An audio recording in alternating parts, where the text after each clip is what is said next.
28 kemarin itu terjadi penangkapan terhadap sejumlah oknum pengurus HIPMI. Ditemukan juga sejumlah barang bukti berupa 7 butir ekstasi. Dalam waktu 1 malam, mereka, para pelaku yang sejumlah 11 orang, itu sudah dibebaskan. Adanya aduan masyarakat, BNN langsung bergerak ke hotel Grand Mercure di room karaoke ya. Karaoke. Pasca penggerebekan OTT yang luar biasa di internal BNN Provinsi Lampung ini jadi gaduh.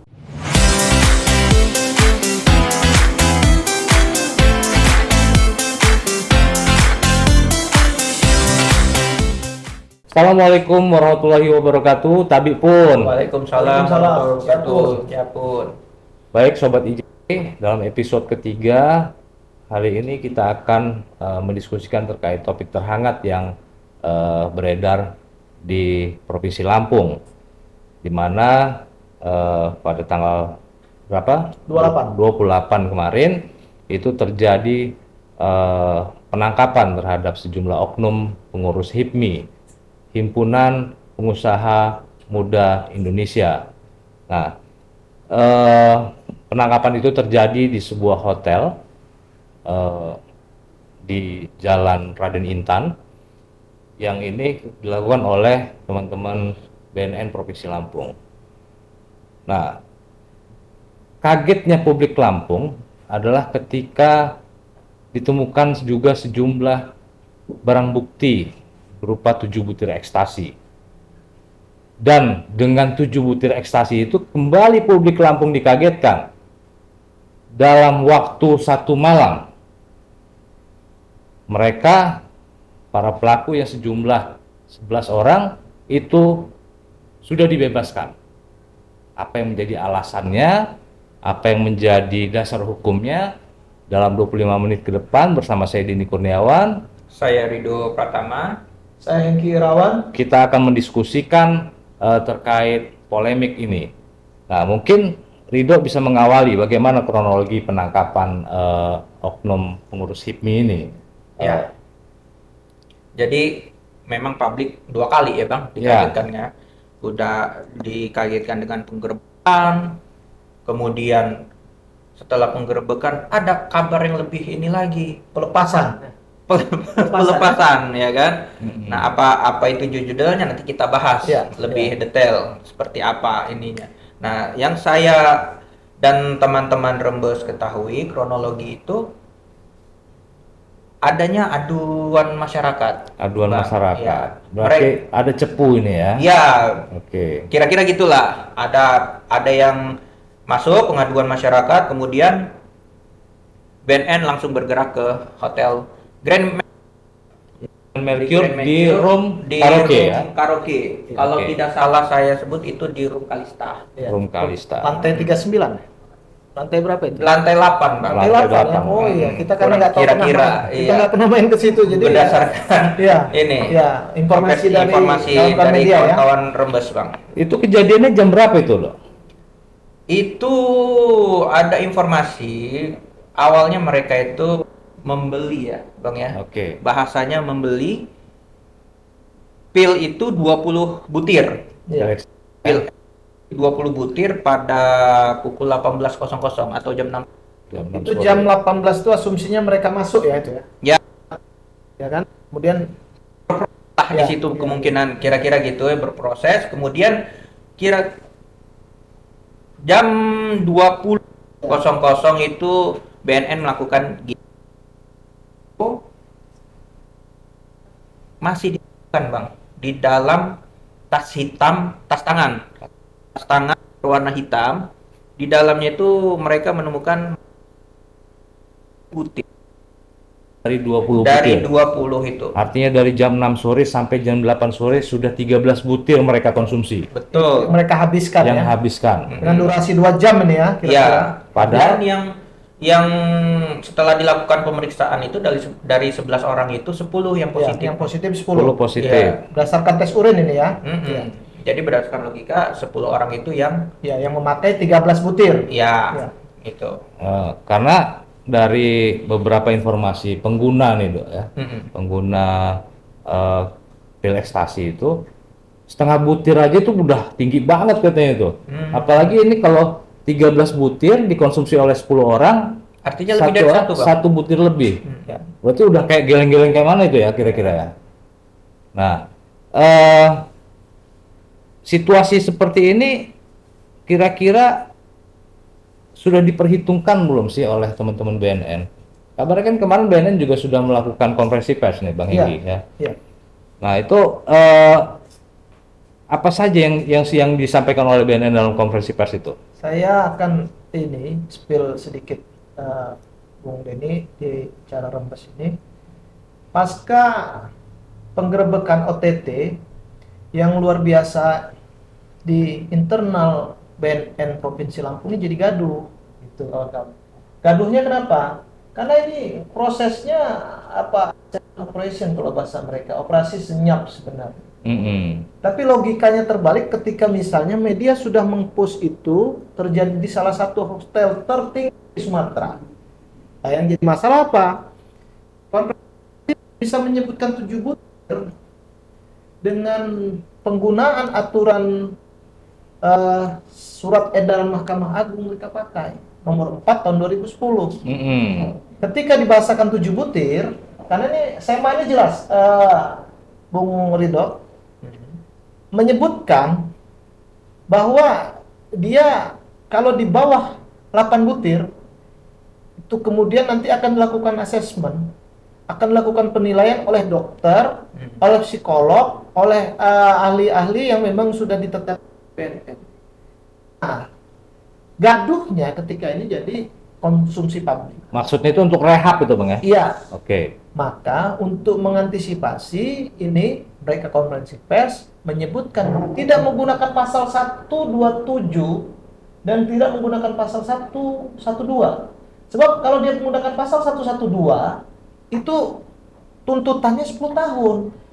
Dan kalau dia menggunakan pasal 127 itu tuntutannya 4 tahun, Bung Denny. Oke. Nah, disinilah ada potensi rekayasanya ya. Maka ketika kami hadir ke... Diduga terjadi rekayasa. Oh iya, besar dong. Kita sudah... Oke. Ini logika hukumnya ya. 10 orang yang nyatakan positif menggunakan 13 butir. 13 butir. Berarti proses 2 jam berjalan dengan posisi penggunaan ini mereknya juga luar biasa loh, mereknya Transformer loh. Kalau ya saya mohon maaf ya, zaman mungkin 10 tahun yang lalu, 20 tahun yang lalu mereknya merek kuda kan gitu kan, ada merek orang, entah merek apa. Ini udah mereknya robot ini judulnya kan, berarti kualitasnya mungkin lebih bagus lagi kan penggunaan 1 butir itu. Nah ini bisa besar seperti itu. Nah artinya pada saat rehab kita tidak menemukan bahwa untuk melakukan rekayasa, potensi rekayasa besar. Kalau dugaan saya sementara ini, Undang-Undang 35 tahun 2009, di pasal yang saya sebutkan tadi, pasal 112 dengan pasal 127 itu tergugurkan dengan SEMA. Ada kekurangan pada saat penjelasan dari pihak BNN Lampung. 1, dibahaskan di SEMA itu 8 butir atau judulnya sama dengan jumlahnya ini saudara-saudara 2,4 gram. Nah ukuran ekstasi 2,4 gram tadi itu kalau misalnya kemarin terbukti BNN berani dong menyampaikan ini kami sudah lakukan upaya OTT atau tangkap tangan operasi, kemudian kami lakukan penimbangan ternyata beratnya lebih dari itu. Dari 7 butir itu? Iya. Karena kalau misalnya dia 7 butir tapi beratnya di atas 2,4, ini tetap terkurung orang-orang ini. Khususnya 5 orang mungkin ini. teman-teman BNN menggunakan logika 7 butir itu dibagi 11 orang, Bang. Sehingga tidak ketemu 2,4 gram. Ya, gini nggak bisa model. Karena kalau dia produk ini bukan produk buatan handmade atau buatan tangan, ini pasti pabrikasi nih buatannya. Apalagi mereknya sudah transformer kata mereka ya pada saat penjelasan.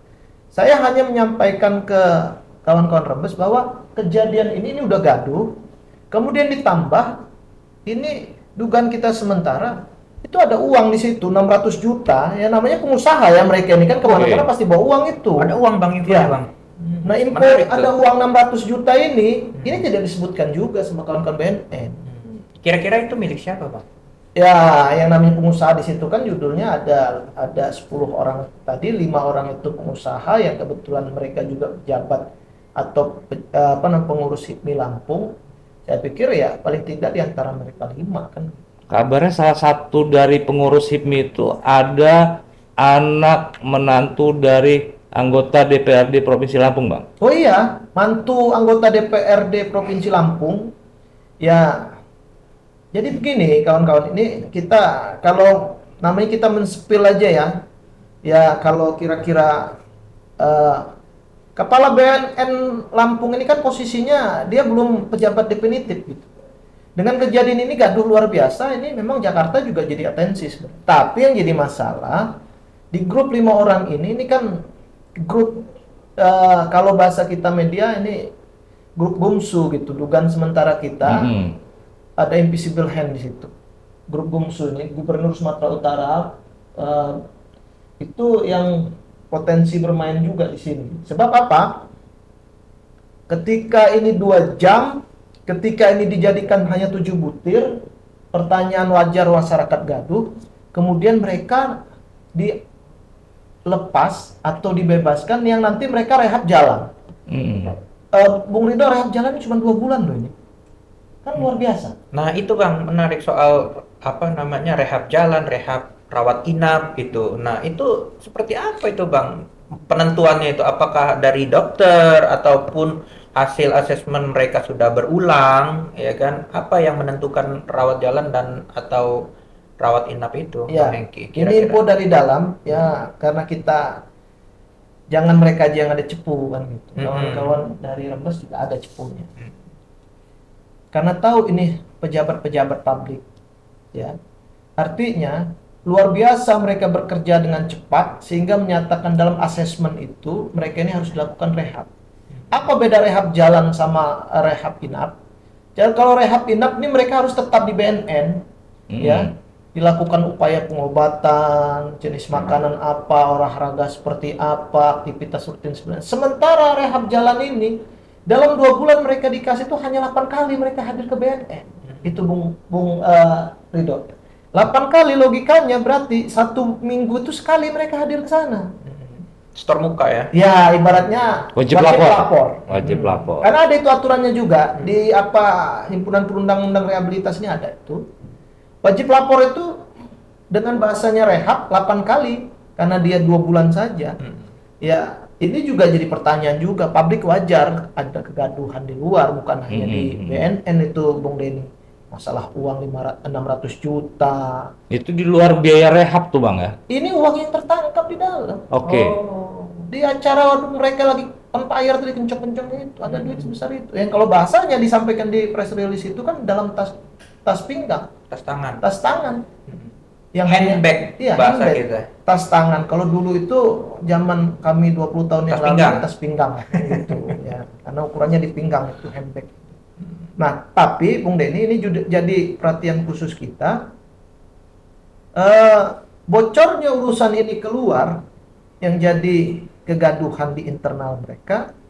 Karena apapun bentuknya ini ya mungkin ya saya tanya di internal dengan kegaduhan itu ya terkait dengan angka 600 belum jelas kan gitu, gimana pertanggungjawabannya, kemudian bagaimana proses mereka ini bisa menghilangkan angka, karena 1 butir itu berpengaruh. Oke. Nah, itu dia Bang yang jadi menggelitik ini kita kan. Kondisi pemberlakuan SEMA ini kayak mana sih Bang? Gitu. Sehingganya ya kan yang dipilih adalah SEMA 04 Ya, tahun 2010 itu. Ya. Di luar kadar tadi ya Bang ya. Mungkin ada apa namanya? Kondisi-kondisi tertentu yang bisa ini gitu. Bisa diberlakukan SEMA itu. Gitu. Ya, maka mereka menggunakan kuncinya itu SEMA. SEMA ini surat edaran Mahkamah Agung ya. Iya. Dari SEMA yang mereka pakai itu, terus kawan-kawan Rembes, menggunakan Undang-Undang 35 2009. dengan SEMA ini ada beberapa ya. Misalnya kalau ganja harus sekian. Nah, ini kebetulan yang di OTT ini bentuknya ekstasi, maka dilihat butirnya itu harus di bawah 8, kemudian beratnya harus 2,4 gram. Nah, itu menggugurkan Undang-Undang 3509 itu Bung Ridho. Ada bahasa gini Bang, SEMA tersebut hanya menitik beratkan pada 2 kondisi, Ya, yaitu apabila terbukti bersalah dan tidak terbukti bersalah melakukan tindak pidana narkotika, yang berarti setelah proses pemeriksaan di sidang pengadilan telah selesai Sementara dilakukan. proses hukumnya belum Ya. berjalan. Nah, itu gimana Bang? jadi gini, ini dalam kacamata legal ya, hukum ya. Pada saat di Undang-Undang 35 di pasal 103 di poin A dan poin B itu ada bahasa rehab dan non rehab. Dan gitu. Nah, untuk mengantisipasi itu mereka tetap pakai Undang-Undang 35 nih, tapi dikawinkan dengan SEMA 04. Sehingga dimenangkanlah ini urusan SEMA dulu baru undang-undang. Sementara hierarki perundang-undangannya jelas gitu loh. Cuma saya pikir ini ada potensi rekayasa hukumnya. Ya gaduhnya sudah 3 kali Bung Denny. Pertama Ya. gaduh di dalam ada kok ini bisa keluar beritanya kan? Ya. Artinya cepunya juga bukan cepu di HIPMI-nya aja. Saya malah khawatir ini internal HIPMI-nya sendiri gitu loh yang Ya. membocorkan kan gitu. Itu karena bukan apa-apa asumsinya karena mereka ini dugaan kita sementara grupnya Gumsu kan gitu. Ya, gerbong Gumsu yang bermain bisnisnya di Lampung. Oke. Khususnya kerjaan-kerjaan APBN, itu kerjaan-kerjaan vertikal yang mereka ambil dan terjadi kecemburuan dengan kawan-kawan HIPMI yang asli Lampung kan gitu. Ya, memang. Itu satu. Ya, Bung Ridho. Kalau Bung Ridho bahasakan di beberapa media kan gaduh di situ. Yang kedua, saya melihat ketika dokter di di BNN sampaikan, Bang ini gaduh sebenarnya, karena kami harus periksa pejabat. Nah, bahasa pejabatnya ini karena di BNN sampaikan ke kami waktu kami hadir ke sana, kawan-kawan IJP sengaja kita main ke ini ya, ke BNN. Satu, kenapa waktu yang 14 kilo dan 2 kilo kawan-kawan nggak supportnya luar biasa? Saya bilang ini karena potensi masalahnya menyangkut pejabat publik, saya bilang. Pengusaha-pengusaha yang memang luar biasa. Mereka ini dibilang, saya sih definisi HIPMI ini kadang-kadang sulit sih. Umur 40 ke atas itu masuk HIPMI bukan kan gitu. Karena beberapa orang ini umurnya udah kalau barang itu udah mau expire sebenarnya, tapi masuk HIPMI bahasanya gitu, Bung. Nah, itu yang jadi mungkin hitungan saya ada cepu di BNN sendiri sehingga ini jadi meledak. Dan ada cepu juga di lingkaran HIPMI Iya. terkait dengan Kok bisa tahu mainan gitu? proyek ini. Ada 8 di lantai 8 kata Bung Ridho. Saya ini belum tahu lantai 8 itu gimana lah karena jangan sampai masuk lah kata situ ya.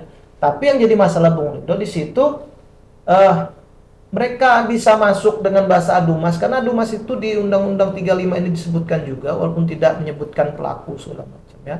Siapa yang melaporkan itu tidak perlu diinikan.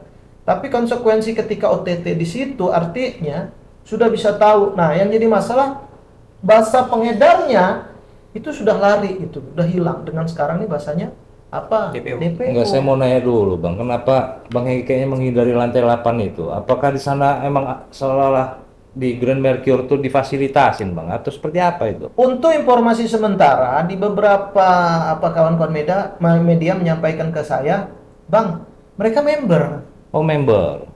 Ya namanya wajar mereka duitnya no limit kan gitu. Kalau kita ini tisu itu ditarik cabut ada, tarik cabut ada kan gitu. Nah, mereka member ini Bung Denny. Artinya apa? Iya, kalau namanya member nih kan next time mau masuk lagi one time masuk lagi kapan ya namanya mereka sudah punya ininya kan gitu. Oke Bang, jadi kita anggap di 2 lembaga ini, baik itu di HIPMI maupun di BNN ini ada cepunya masing-masing yang sudah membocorkan informasi ini ke publik dan sampai ke tangan teman-teman media. Gitu kan. Nah, saya potong Bung Denny ya biar enak bahasa cepu itu biar 3 kali kan. Ya kawan-kawan IJP Rembes juga ada cepu lah ibaratnya di BNN kan gitu. Kan bisa tahu kita urusannya di dalam tuh gaduh juga kan gitu. Nah, ini kan HIPMI juga sudah mengeluarkan klarifikasi, sudah mengeluarkan pernyataan sikapnya nih, Dok.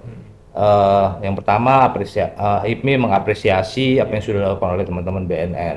Yang kedua, bahwa Ketua HIPMI Lampung mempertegas tindakan yang dilakukan itu adalah terkait dengan tindakan personal, bukan keterkaitannya dengan organisasi HIPMI. Iya. Yang ketiga, mereka akan melakukan pendampingan. Nah, yang soal poin ketiga ini agak bias. Gitu. Kontradiktif Bung Denny. Ya. Satu, mereka sampaikan ini urusan privat ya, tapi di satu sisi mereka sampaikan akan pendampingan. Pendampingan, dukungan. Ya, Ya. artinya kan gini, di satu sisi mereka bilang ini urusan privat. Tapi nggak tegas juga, Bang. Pendampingan ini pendampingan hukum Nah, kah, atau iya, pendampingan iya. nganterin Jadi gini, sarapan atau kalau seperti satu apa? orang bahasa kita itu oknum ya. Oke. Tapi ketika dia menyebutkan ini sudah lebih dari satu, ini kan kalau bahasa saya kasarnya itu gerombolan artinya kan gitu. Oke, gerombolan. Iya kan?